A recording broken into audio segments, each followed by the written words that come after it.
Stop for 1 second. Not metaphorically. Actually stop. Feel the weight of your body, the air going in and out. The fact that you are here, right now, reading this.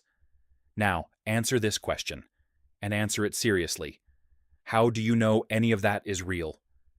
Not as a philosophical game, not as a thought experiment, as a genuine question. What is the actual evidence that you exist? That this is real?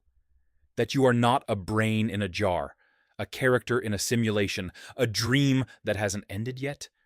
You are about to discover that you cannot answer that question, not because you're not smart enough, because nobody can. The most serious attempt to answer this question was made in 1637. René Descartes, French philosopher, sitting alone by a fire, decided to doubt everything. Systematically, he wanted one thing, just one, that he could be absolutely certain of. He started with his senses. Can I trust what I see, hear, feel? No. He had dreamed before. In dreams, everything felt completely real. He had no way to be certain he wasn't dreaming right now. Can I trust my memories? No. Memories can be fabricated. Can I trust logic? No. What if a powerful demon was deceiving him, making him believe 2 + 2 = 4 when it doesn't? He stripped everything away, until he hit bedrock, the act of doubting itself. To doubt, you must be thinking. To think, something must exist that is doing the thinking. You cannot doubt your way out of existence, because doubting requires an exister. Cogito ergo sum. I think, therefore I am. The most famous sentence in the history of philosophy. And it sounds like the answer. It isn't. Descartes proved that something is thinking. He did not prove that the thing thinking is you. When you say, I think, what is the I? Where does it live? What is it made of? Is it the same I that woke up this morning?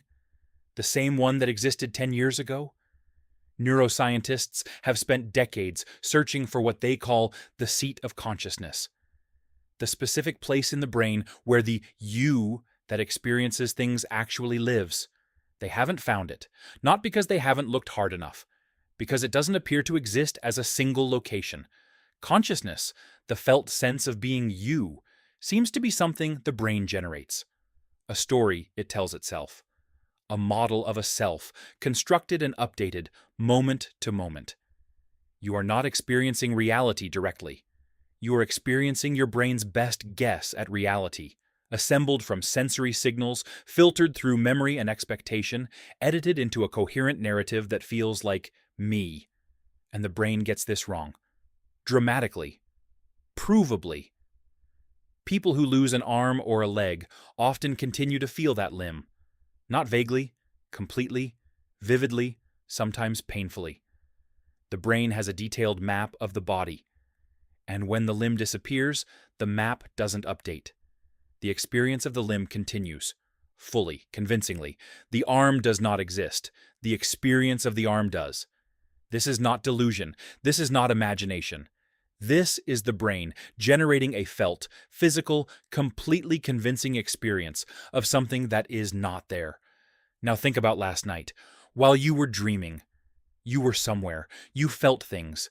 The world had weight, texture, consequence. You spoke to people. You moved through space. You were completely, utterly certain that you existed in that world. You didn't. But the experience was indistinguishable from this one. The same brain generated both.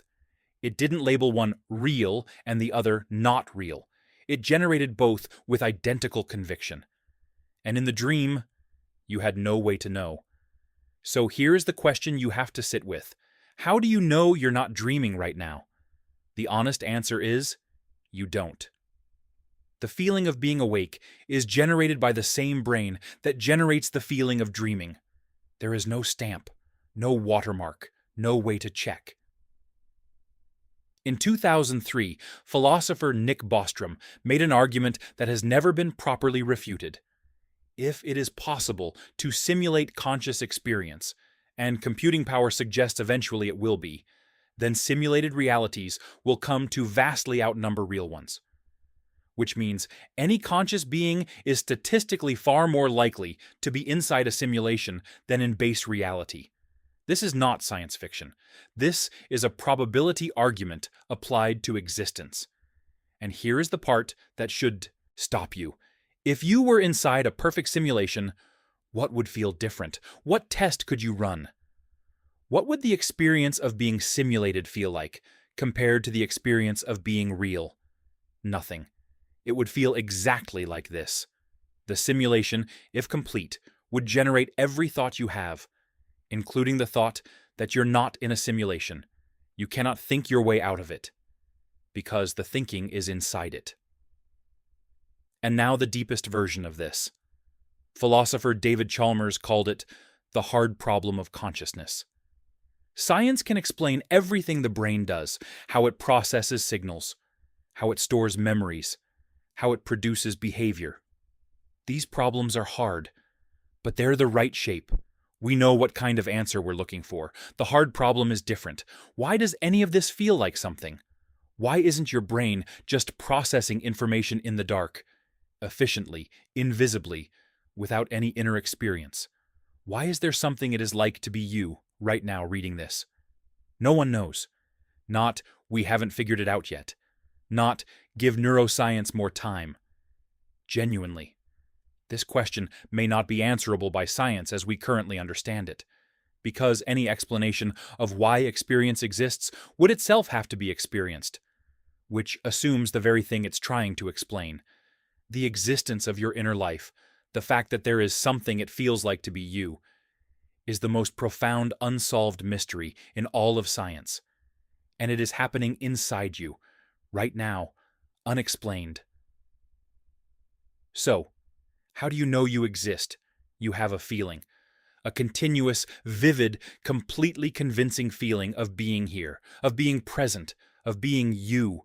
But that feeling is generated by a brain that generates the same quality of feeling for phantom limbs, for dreams, and, possibly, for simulated realities. The only evidence you have for your own existence is the experience of existing. And that experience lives entirely inside the thing you're trying to prove. Descartes found the floor. Something is thinking.